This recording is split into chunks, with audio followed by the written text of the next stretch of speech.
उनका शुक्रगुजार हूँ, मैं उनका शुक्रिया अदा करता हूँ और दिल की गहराइयों से मैं उनको मुबारकबाद देता हूँ कि आप लोग अपने वक्त को छोड़ के करके आज हमारे जन सुराज के बैनर के सामने आए। इसके लिए बहुत बहुत जन सुराज परिवार की तरफ से आप सबका दिल की गहराइयों से मुबारकबाद। वक्त कम है और बहुत कम वक्त में हमें बहुत कुछ कहना है। जन सुराज की बात जहां तक है तो आप लोग को मैं बता दूं कि जन सुराज को यहाँ पे जितने लोग बैठे हैं लगभग 2-2.5 सालों से जन सुराज के बारे में आप लोग जान रहे हैं। इसके सूत्रधार जनाब प्रशांत किशोर जी हैं, जिनको हम सब जानते हैं कि प्रशांत किशोर जी पहले चुनाव कैसे लड़ी जाती है, कैसे प्रधानमंत्री बनाया जाता है, कैसे मुख्यमंत्री बनाया जाता है, इसके माहिर हैं और बड़े माहिर हैं। और अभी उनको देख रहे हैं जैसे कि लोग आरोप लगाते हैं कि भैया ये बीजेपी की टीम है। अच्छी बात है, तुम भैया बोल रहे कि बीजेपी की टीम है, मान लो। जब तुम हमारे समाज के लोगों को, जो मुसलमानों की बड़ी लड़ाई लड़ते हैं हिंदुस्तान के अंदर पार्लियामेंट में, जब हमारे ऐसा मुसलमान, जब हम उसको भी टीम बोल सकते हैं तो प्रशांत को भी टीम कहना कौन बड़ी बात है। बहुत आसानी से हम लोग घर बैठे कह सकते हैं। बहरहाल तो अगर एक तरफ आप देखेंगे कि प्रशांत किशोर जी नरेंद्र मोदी को प्रधानमंत्री बनाया, दूसरे तरफ आप देखिए यही प्रशांत किशोर जी जब ममता बनर्जी के यहाँ था, बीजेपी वालों का बड़ा होड़ था, हिंदुस्तान में एक चर्चा थी और बड़े जोर से चर्चा थी कि अब जो है बीजेपी की सरकार वहां बनने जा रही है, तमाम मुसलमानों को अब बांग्लादेश या पाकिस्तान या समुद्र के रास्ते से उसको जाना पड़ेगा। उस टाइम में हिंदुस्तान में किसी ने ममता बनर्जी का साथ देने का काम नहीं किया। आप लोग सब लोग पढ़े लिखे लोग हैं, समझने की जरूरत है दोस्तों। और अभी का जो समाज है, अभी का जो मुआशरा है, हम जिस समाज में रहते हैं, जब आप तरक्की करने लगेगा तो आपका भाई आपसे जलने लगेगा और सोचेगा कि कैसे इसको डाउनफॉल करूं। ठीक उसी तरह से आज अगर प्रशांत किशोर जी को जो भी लोग बीजेपी के लोग हों या आरजेडी के लोग हों, जो भी लोग अगर प्रशांत किशोर जी को कह रहे हैं कि बी टीम है, तो मैं उसी तरफ दूसरे तरफ मैं आपको ले जा रहा हूँ कि जहाँ की ममता बनर्जी को सब लोगों ने छोड़ दिया, जहाँ सिर्फ ये लोग कहते थे कि अब वहाँ हिंदू राष्ट्र हो जाएगा, वहाँ हिंदू राष्ट्र हो जाएगा, तमाम मुसलमानों को भगा दिया जाएगा, ममता बनर्जी की सरकार नहीं बनने जा रही है। यही प्रशांत किशोर कहा कि ममता दीदी आप घबराइए नहीं, हिंदुस्तान में अगर कोई आदमी आपको साथ नहीं देगा, लेकिन यह प्रशांत किशोर आपके साथ होगा और मैं आपको मुख्यमंत्री बनाऊंगा। और वैसे समय में प्रशांत किशोर जी ने ममता जी का साथ दिया, ममता दीदी का साथ दिया, जहां के पूरे देश में एनआरसी का मामला चल रहा था, सीए का मामला चल रहा था। और जब वो बंगाल गए तो बंगाल का रिजल्ट आप देख लीजिए कि ममता बनर्जी वहाँ की चीफ मिनिस्टर है और दर्जनों मुसलमान साथी वहाँ जो है आपके एमएलए बने। ये प्रशांत किशोर जी का देन है। तो आपको ये समझना होगा। और बंगाल जीतने के बाद एनआरसी का मामला और सीए का मामला दोनों तक का मामला वहाँ खत्म हुआ और दबा। तो कहने के लिए बहुत सारे लोग कहेंगे, लेकिन मैं ये बता दूं कि आज जो जन सुराज का जो बेदारी कारवां है, ये बेदारी कारवां क्या है, इसको मैं बहुत ही कम शब्दों में कोशिश करूंगा कि मैं समझाऊं आपको, वक्त कम है। ये जन सुराज का मतलब इतना है कि अभी जो बिहार के अंदर में जो प्रोटेस्ट हो रहा था बीपीएससी का, हम सब लोग जानते हैं कि बीपीएससी का प्रोटेस्ट हो रहा था और जो एग्जाम था बीपीएससी का, उसमें बड़े लार्ज स्केल पे घोटाला हुआ। और ये सिर्फ इसी में नहीं बल्कि कई ऐसे बीपीएससी के मामलों में, अगर हम लोग टीचर्स की एग्जाम की बात करें या पुलिस की बहाली की बात करें, दरोगा की बहाली की बात करें, तो घोटाला था घोटाला, चूंकि सरकार का माइंडसेट है और इसमें सब फिक्स है। जो लोग पैसा देंगे उसकी नौकरी होनी है, मेरिट की तो कोई बात ही नहीं है। तो ये जब प्रोटेस्ट चल रहा था बच्चों का री एग्जाम के बारे में, तो किसी पार्टी, बिहार की जो भी बड़ी बड़ी सियासत करने वाली पार्टियां, चाहे वो सत्ता के लोग हों या विपक्ष के लोग हों, दोनों का चोली दामन का रिश्ता है। मैं बता दूंगा कि चोली दामन का रिश्ता कैसा है। तो ये जो रिश्ता है दोनों का, इसमें आप देखेंगे किसी भी पार्टी ने ये हिम्मत नहीं जुटाई कि जो बच्चे धरने पे बैठे हैं हम 2 मिनट के लिए चले जाएं। बच्चे रात दिन एक करते रह गए और कहते रह गए कि आप जो है सरकार हमसे बात करें, सरकार से हम बात करेंगे, लेकिन इसमें कुछ नहीं हुआ। प्रशांत जी इसी बीच में अपने पद यात्रा को छोड़ के, अपने कामों को छोड़ के उस बच्चे के पास गर्दनीबाग कैसा आपको मालूम है। गर्दनीबाग जाने के बाद बच्चों को इन्होंने हौसला दिया कि हम इस आंदोलन को तेज करेंगे और इस प्रोटेस्ट में जनसुराज प्रशांत किशोर आपके साथ होगा और हम आपके साथ काम करेंगे, इसमें कोई दो राय नहीं है। बच्चे ने कहा कि ठीक है सर, आप इसमें इस आंदोलन को तेज करिए। क्योंकि इतना अखंड में डूबी हुई है ये सरकार, इतना भ्रष्टाचार में मैंने सिमटी हुई है ये सरकार, इसको स्टूडेंट की आवाज सुनाई नहीं दी, बल्कि आपने देखा कि जानवरों की तरह बच्चों को पीट पीट कर करके वहां से हटाने का काम किया। इसी बीच में उसके दूसरे तीसरे दिन प्रशांत जी ने आमरण अनशन शुरू किया गांधी मैदान में, सब लोग जानते हैं। लगभग 12-14 दिनों के पीरियड में धरना पे, जबकि आप समझ लीजिए कि लाखों लाख बच्चे इसमें अपना एप्लीकेशन डाले थे इस प्रतियोगिता में शामिल होने के लिए। उसमें 40,000 हमारे मुसलमान के बच्चे ने फॉर्म फिलअप किया था। लेकिन उस 14 दिनों के धरने में, 12 दिनों के अनशन में एक भी मुसलमान का बच्चा अगर उसमें अगर हम लोग देखें, एक दो की बात मैं नहीं करता, लेकिन 40,000 बच्चों में से 4,000 बच्चे, इवेंट की 40 बच्चे ने वहां धरना स्थल पर जाने का काम नहीं किया। प्रशांत के दिमाग में आया कि आखिर क्या परिस्थिति ऐसी है जो बिहार का मुसलमान का बच्चा इतना डरा, इतना सहमा है। उन्होंने बड़ी मीटिंग बुलाई पटना के अंदर में, और प्रशांत किशोर मीटिंग बुलाने के बाद उनको जो लबो लबाब था यही था कि मुसलमान के बच्चे इसलिए आपके धरना में और उस प्रोटेस्ट में शामिल नहीं हुए और नहीं होते हैं, उसका सबसे बड़ा वजह है कि जैसे बिहार पुलिस देखेगी कि मुसलमान है, इसका नाम शाह मलिक है, इसका नाम अहमदुल्ला है, इनका नाम कोई सुभानी है, वैसे पुलिस इस पे FIR करेगी और जेल में ठूसने का काम करेगी।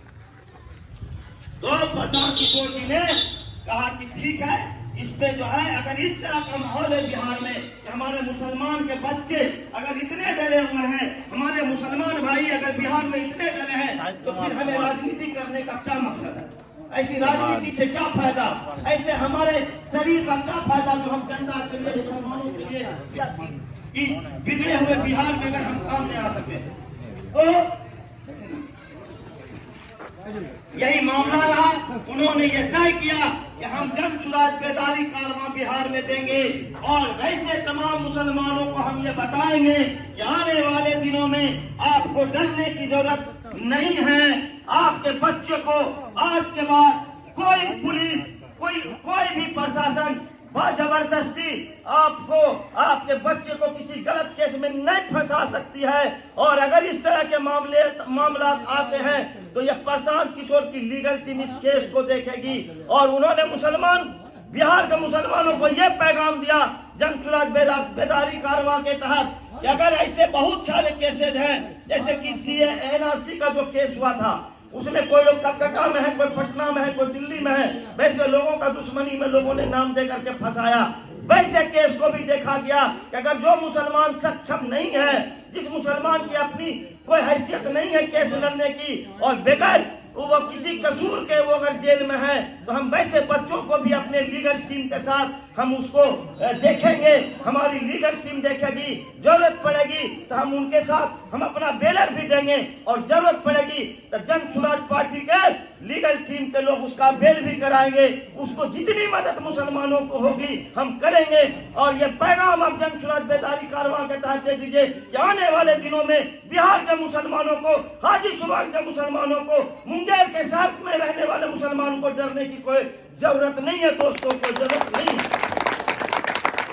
यही उसका पैगाम है और उसी पैगाम को हम आप तक में पहुंचाने के लिए हम बेदारी कारवां लेकर के आए हैं। दूसरे, हम अपने मुसलमान भाई से ये कहना चाहेंगे कि आने वाले दिनों में आप देख रहे हैं कि प्रशांत किशोर जी ऐसी पहली पार्टी जन सुराज पार्टी है जहां की उन्होंने कहा कि अगर मुसलमान बिहार में 18% है तो हम 18% के हैसियत से 18% के हिसाब से पूरे बिहार में हम 40 सीट मुसलमान को देंगे। और ये मुसलमानों के लिए बहुत ही फख्र की बात है जो आज तक किसी पार्टी ने, चाहे वो JDU हो चाहे वो RJD हो, आज तक 30 सालों में किसी सेकुलर पार्टी मुसलमानों का वोट लेने का काम किया, मुसलमानों को वोट को समेटने का काम किया, मुसलमानों को गुमराह कर करके मंदिर मस्जिद के नाम पे वोट लेने का काम किया और हर वक्त मुसलमान को कमजोर करने का काम किया। लेकिन कभी नहीं कहा कि ये तमाम सेकुलर पार्टी कि आपकी भागीदारी अगर 18% की है तो हम 18% के हिसाब से 40 सीट देंगे। लेकिन मैं प्रशांत किशोर को इस पाक धरती पर से हाजी जुबान से मैं सलाम करना चाहता हूं प्रशांत किशोर जी को, उन्होंने ये घोषणा कर दिया कि पूरे बिहार में हम 18% के हिसाब से हम 40 सीट मुसलमानों को लड़ाएंगे, जो हम लोग के लिए बड़े ही फख्र की बात है। इसीलिए दोस्तों डरने की जरूरत नहीं है। माल महाराज का मिर्जा खेले होली 18% हम कूद कूद करके बूथ पे अपनी माँ बहनों को लेकर के वोट देते हैं, बदले में मुसलमानों को क्या मिलता है? मैं पूछना चाहता हूँ अपने मुसलमान भाइयों से, कभी आपने अपने वोट की कीमत को नहीं समझा? कभी आपने अपने बच्चों को मुस्तकबिल के बारे में नहीं समझा? कभी आपने अपने फला बहदूद के लिए नहीं सोचा?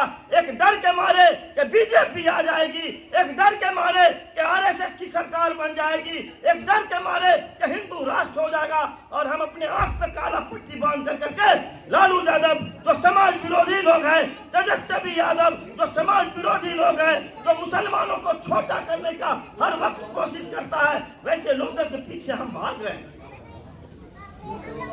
इसलिए मुसलमानों की डरने की जरूरत नहीं है। आने वाले वक्त में जन स्वराज पार्टी ऐलान कर दिया है कि मुसलमानों के साथ में कोई नुकसान अगर कोई करता है उसके लिए प्रशांत की पूरी जन स्वराज टीम खड़ी रहेगी। और आपको मौका मिला है, मुसलमानों को समाज में सीना चौड़ा करने का मौका मिला है कि आने वाले दिनों में अगर हम आप अपने वोट को कीमत को समझ जाएंगे और एक एक वोट हम अपने बच्चों के मुस्तकबिल को तय करने के लिए दे देंगे, तो ये तो तमाम सेकुलर पार्टी है, चाहे वो आरजेडी हो, चाहे वो एनडीए की हो, ऐसे लोगों को हम लोग सबक सिखा सकते हैं, ऐसे लोगों को मंसूबे को चकनाचूर कर सकते हैं। हम इसी उम्मीद के साथ हम अपनी बात खत्म करने से पहले, चूंकि आजान का वक्त हो रहा है, हम एक बार आप लोगों से एक रिक्वेस्ट करेंगे, आपसे एक हम जो है इजहार कर रहे हैं कि हम जो नारा लगाएंगे उस नारा में आप लोग